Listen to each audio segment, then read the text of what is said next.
इस वक्त की सबसे बड़ी खबर समंदर के उस मोर्चे से आ रही है जिसने पूरी दुनिया की सांसें थाम दी हैं। समंदर में बारूदी ज्वालामुखी दिख रहा है। फारस की खाड़ी से लेकर ओमान की खाड़ी तक आज समंदर की लहरों पर सिर्फ बारूद का कब्जा है और दुनिया की नींदें इस डर ने उड़ा दी हैं कि क्या समंदर की ये आग विश्व युद्ध की, तीसरे विश्व युद्ध की ज्वाला बनेगी।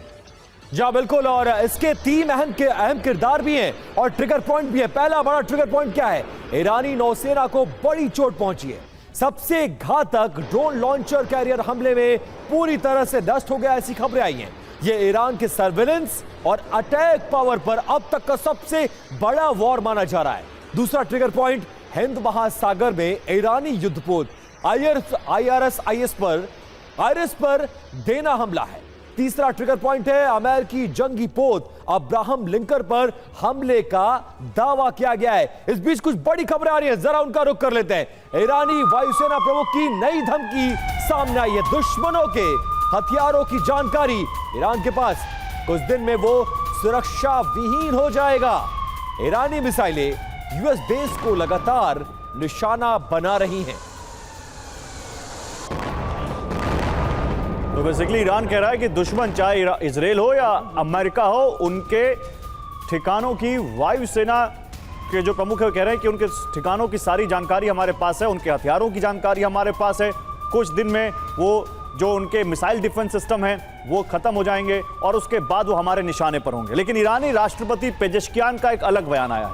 उन्होंने कहा है कि कुछ देशों ने मध्यस्थता की पेशकश की है, देश की संप्रभुता की रक्षा करेंगे, ये कहा उन्होंने कहा कि शांति के लिए भी हम प्रतिबद्ध हैं।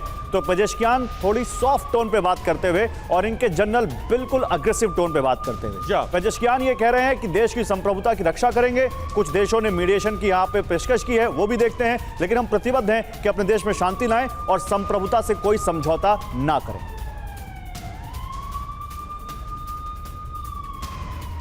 अब देखिए, लेबनान में इजराइल के भीषण हमले जारी हैं, लगातार हमले हो रहे हैं। हमलों के बाद नबातियेह में भारी तबाही देखने को मिली है। इजरायली वायुसेना ने किया है एयर स्ट्राइक और एक और वीडियो जिससे आप अंदाजा लगाइए कि यह पूरा इलाका कैसा डेंस इलाका है, रिहायशी इलाका नजर आ रहा है। दिन के उजाले में इसे निशाना बनाया गया और पूरा आसमान काले धुएं से भर गया है। और ये इसका टॉप एंगल व्यू देखिए, कैसा पहले का नजारा है और बम की बारिश करने के बाद क्या माहौल है वहां पर, यह जरा देख लीजिए। इजरायली वायुसेना लगातार कहर बनकर ईरान के अलग अलग इलाकों में बरस रही है।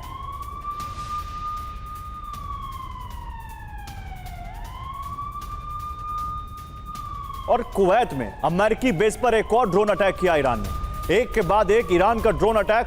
कुवैत जहां पर बड़ा अमेरिकी बेस है वहां पर ड्रोन अटैक किया ईरान ने। लगातार खाड़ी देशों में ड्रोन से, मिसाइलों से अटैक कर रहा है ईरान और अमेरिका के खिलाफ इन खाड़ी देशों को भड़काने की पूरी कोशिश है कि अमेरिका का जो सिक्योरिटी नेट था वो टूट गया। वो सेंटकॉम आपको वो सेफ्टी नहीं दे पाया, वो सुरक्षा नहीं दे पाया जिसकी अमेरिका ने आपसे वादा किया था, जिसकी अमेरिका ने आपसे प्रॉमिस किया था जिसका, और वो नहीं कर पाया। और खंडहर में तब्दील हो गई है लेबनान की इमारतें। इतना बड़ा हमला किया है इजराइल ने। इजराइल के हमले के बाद इमारतें तबाही से भरी हुई नजर आ रही हैं। बुलडोजर से हटाया जा रहा है इमारतों का मलबा। अब आप ये जरा देखिए, ये पड़ोस का मुल्क है इजराइल का, जहां उसे हमला करने के लिए बहुत दूर जाने की जरूरत नहीं है, बगल में है।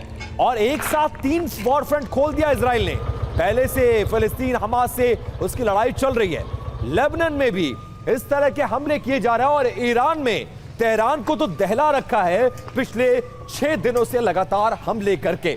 तो 3 वॉर फ्रंट पर इजराइल लड़ता हुआ नजर आ रहा है और उन्हीं हमलों की तस्दीक करता हुआ ये वीडियो। तो बिल्कुल वैसी तस्वीरें जैसे गाजा से आती थी, बिल्कुल वैसे ही तबाही, बिल्कुल वैसे ही मलबा जैसे गाजा में हमने देखा है और लेबनान में भी वैसा ही दिख रहा है। लेकिन एक और बड़ी खबर है, ईरान में आर्मी ऑफिसर्स अकेडमी पर हमला हुआ है। इमाम अली ऑफिसर्स अकेडमी नष्ट। हमले के समय वरिष्ठ अधिकारी वहां पर थे, ऐसी चर्चा है। सोशल मीडिया पर स्ट्राइक की फुटेज वायरल है। ये देखिए, ये ईरान में आर्मी अकेडमी पर हमला किया गया है। ये कोई नॉर्मल इमारत या नॉर्मल बिल्डिंग नहीं है, आर्मी अकेडमी। और ये चर्चा है कि वहां पर जब हमला किया गया उस वक्त कुछ अधिकारी मौजूद थे ईरान की आर्मी के, यानी IRGC की।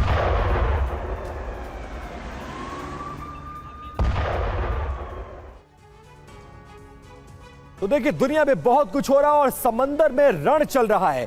अब दुनिया के जो प्रमुख तेल मार्ग है वो जरा देख लीजिए कौन कौन से हैं, और कुछ डिटेल्स आ रही है। लाल सागर से फारस की खाड़ी तक समंदर की लहरें अब आग उगल रही हैं। अमेरिका और इजराइल के साझा प्रहार ने ईरानी नौसेना की कमर को तोड़कर रख दिया है। गौर से देखिए, इस रण के 4 बड़े मोर्चे, लाल सागर जहां यूरोप एशिया का 12% व्यापार मिसाइलों के साये में है, और फारस की खाड़ी जहां दुनिया का सबसे प्रमुख तेल मार्ग अब एक युद्ध क्षेत्र बन गया है।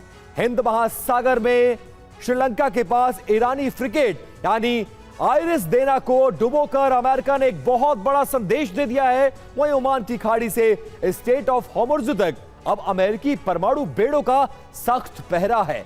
ईरान के शाहिद बागेरी जैसे ड्रोन कैरियर और बंदर अब्बास बेस पर हुए अमेरिकी हमलों ने वैश्विक सप्लाई चेन को ही पूरी तरह से ध्वस्त कर दिया है। तेल की कीमतें $150 प्रति बैरल के आर पार पहुंचने का खतरा अब मंडराने लगा है। और इसीलिए इस पर अपने मेहमानों से बात करेंगे कि क्या समंदर अब ये नया रण बन गया है, समंदर रण का नया मैदान बन गया है। मेजर जनरल के सिन्हा डिफेंस एक्सपर्ट हमें ज्वाइन कर रहे हैं, एयर कमोडोर कार्तिकेय काले डिफेंस एक्सपर्ट हमें ज्वाइन कर रहे हैं,